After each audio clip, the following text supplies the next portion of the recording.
তুমি হেদায়েত দাও, যারা বুঝে না তুমি বুঝাইয়া দাও। ওরে আমি হুজুর যদি জান্নাত পেয়েই ফেলি, তাহলে আবু বকরের মতো বান্দা জান্নাতের টিকিট পাইয়া মৃত্যু পর্যন্ত কান্না করলেন কেন?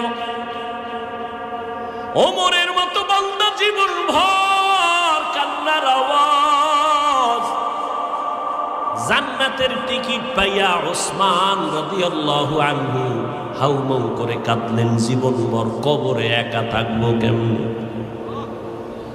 এগো হালাত যদি এমন হয়, তা আমরা তো মানুষই। এমন একজন আল্লাহওয়ালা পাবা না যারা জীবনে কাঁদেন নাই। কান্নাই হলো পুঁজি। বাচ্চার কান্না যখন শুরু হয়, মায়ের কলিজার মধ্যে ঢেউ শুরু হয়ে যায়, সব কর্ম ফালাইয়া বাচ্চার কাছে গিয়া হাজির হয়ে যায়।